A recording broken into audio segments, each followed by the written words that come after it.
Assalamualaikum warahmatullahi wabarakatuh. Perkenalkan, nama saya Andisitu Nurmalasari. Saya dari Prodi Bahasa Inggris dan pada kesempatan ini saya akan menyampaikan materi tentang karakteristik penyesuaian diri dari mata kuliah bimbingan peserta didik dan dengan dosen pengampu Ibu Sulistianingsih MPD. Baik, yang pertama, saya akan menyampaikan tentang pengertian penyesuaian diri.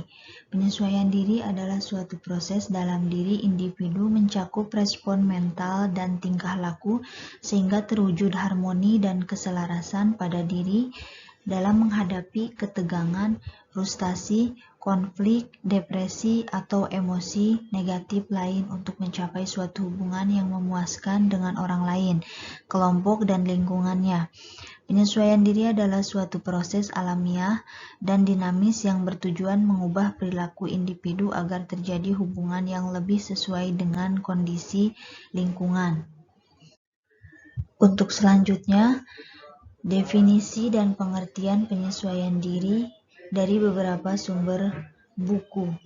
Yang pertama ada menurut Ako, Sela, dan Calhoun tahun 1990, penyesuaian diri adalah interaksi yang berkelanjutan dengan diri sendiri, yaitu apa yang telah ada pada diri setiap individu mengenai tubuh, perilaku, pemikiran, serta perasaan terhadap orang lain dan dengan lingkungan sekitar.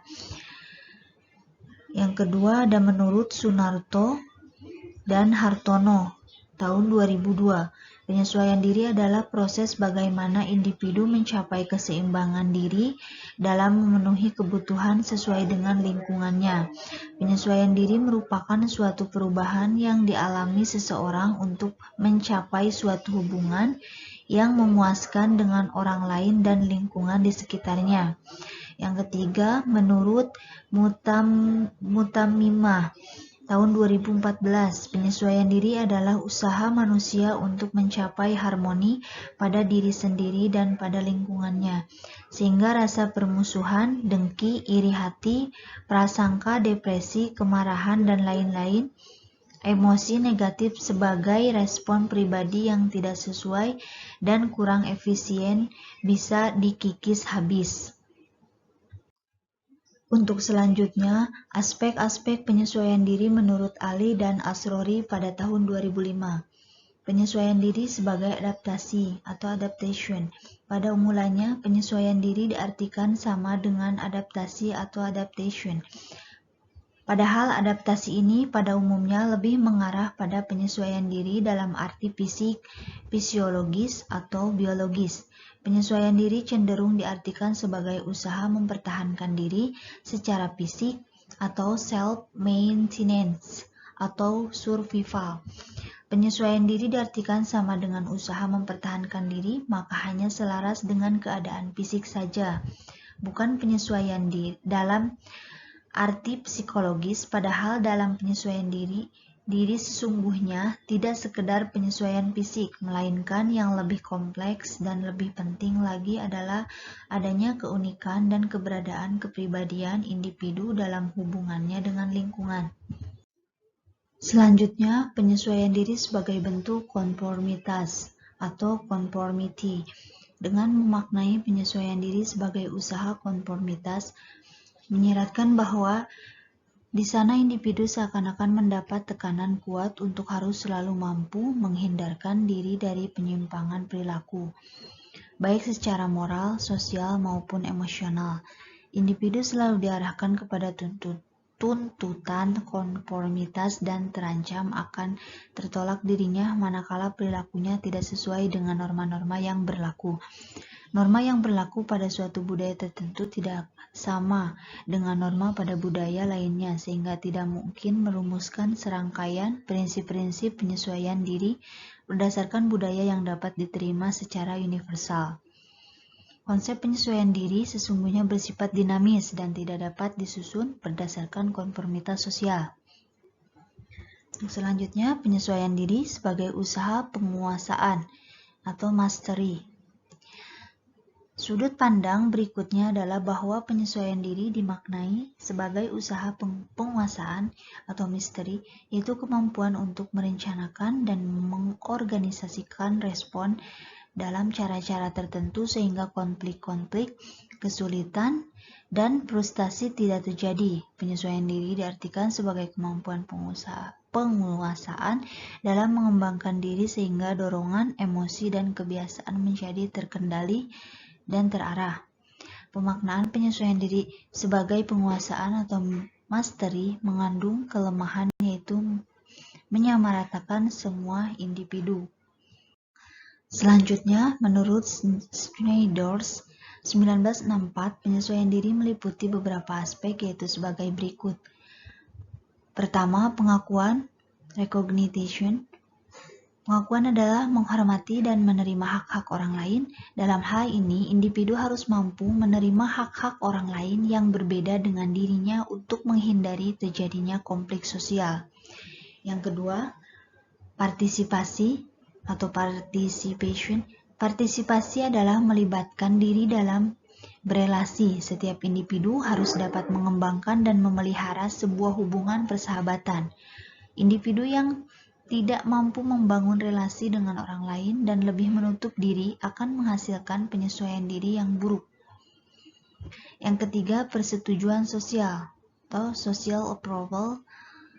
Persetujuan sosial adalah minat dan simpati terhadap kesejahteraan orang lain, di mana individu dapat peka dengan masalah dan kesulitan orang lain di sekelilingnya, serta bersedia memberikan bantuan untuk meringankan masalah. Yang keempat, altruisme atau altruisme. Altruisme adalah memiliki sifat rendah hati dan tidak egois. Individu harus mengembangkan rasa saling membantu dan mementingkan orang lain yang merupakan nilai dari penyesuaian moral yang baik. Yang kelima, kesesuaian atau conformity. Kesesuaian adalah menghormati dan menaati nilai-nilai integritas hukum, tradisi, dan kebiasaan. Individu harus memiliki kesadaran penuh untuk mematuhi dan menghormati peraturan dan tradisi yang berlaku di lingkungan tempat tinggalnya agar dapat diterima dengan baik oleh lingkungannya. Selanjutnya, ciri-ciri penyesuaian diri. 1. Mampu mengontrol emosionalitas yang berlebihan. Penyesuaian diri yang baik dapat ditandai dengan tidak adanya emosi yang relatif berlebihan atau tidak dapat gangguan emosi yang merusak. Individu yang mampu menanggapi situasi atau masalah yang dihadapinya dengan cara yang normal akan merasa tenang dan tidak panik sehingga dapat menentukan penyesuaian masalah yang dibebankan kepadanya. Yang kedua, mampu mengatasi mekanisme psikologis.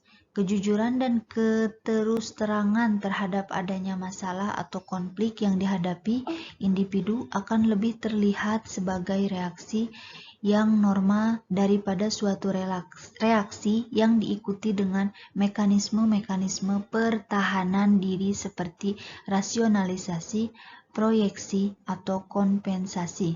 Individu mampu menghadapi masalah dengan pertimbangan yang rasional dan mengarah langsung pada masalah. Yang ketiga, mampu mengatasi perasaan frustasi pribadi. Adanya perasaan frustasi akan membuat individu sulit atau bahkan tidak mungkin bereaksi secara normal terhadap situasi atau masalah yang dihadapinya. Individu harus mampu menghadapi masalah secara wajar dan menjadi cemas dan frustasi. Yang keempat, kemampuan untuk belajar, mampu untuk mempelajari pengetahuan yang mendukung apa yang dihadapi sehingga pengetahuan yang diperoleh dapat dipergunakan untuk mengatasi permasalahan yang dihadapi. Yang kelima, kemampuan memanfaatkan pengalaman. Adanya kemampuan individu untuk belajar dan memanfaatkan pengalaman merupakan hal yang penting bagi penyesuaian diri yang normal. Dalam menghadapi masalah, individu harus mampu membandingkan pengalaman diri sendiri dengan pengalaman orang lain, sehingga digunakan dalam mengatasi permasalahan yang dihadapi. Yang keenam, memiliki sikap yang realistis dan objektif. Karakteristik ini berhubungan erat dengan orientasi seorang terhadap realitas yang dihadapinya. Individu mampu mengatasi masalah dengan segera, apa adanya, dan tidak ditunda-tunda. Selanjutnya, bentuk-bentuk penyesuaian diri menurut Sunarto dan Hartono pada tahun 2002. Pertama, penyesuaian diri dalam menghadapi masalah secara langsung. Dalam situasi ini, individu secara langsung menghadapi masalah dengan segala akibat. Ia akan melakukan tindakan yang sesuai dengan masalahnya. Kedua, penyesuaian diri dengan melakukan eksplorasi atau penjelajahan. Dalam situasi ini, individu mencari berbagai pengalaman untuk menghadapi dan memecahkan masalah-masalahnya. Misalnya, seorang remaja yang merasa kurang mampu dalam mengerjakan tugas membuat makalah akan mencari bahan dalam upaya menyelesaikan tugas tersebut dengan membaca buku, konsultasi, diskusi, dan sebagainya. Ketiga, penyesuaian diri dengan trial and error. Dalam cara ini, individu melakukan tindakan coba-coba dalam arti atau menguntungkan diteruskan dan kalau gagal tidak diteruskan.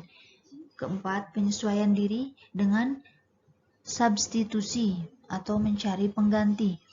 Apabila individu merasa gagal dalam menghadapi masalah, ia dapat memperoleh penyesuaian dengan jalan mencari pengganti. Misalnya gagal berpacaran secara fisik, ia akan mencari pacar pengganti yang sesuai dengan yang ia inginkan. Yang kelima, penyesuaian diri dengan belajar. Dengan belajar, individu dapat memperoleh pengetahuan dan keterampilan yang diperlukan untuk membantu penyesuaian dirinya. Misalnya, seorang guru akan berusaha belajar tentang pribadi ilmu pengetahuan untuk meningkatkan kemampuan profesionalismenya. Keenam, penyesuaian diri dengan pengendalian diri. Penyesuaian diri akan lebih efektif jika disertai oleh pengetahuan, memiliki tindakan yang tepat, serta pengendalian diri yang tepat pula. Dalam situasi ini, individu akan berusaha memilih tindakan mana yang harus dilakukan dan tindakan mana yang tidak perlu dilakukan. Cara inilah yang disebut inhibisi. 7. Penyesuaian diri dengan perencanaan yang cermat.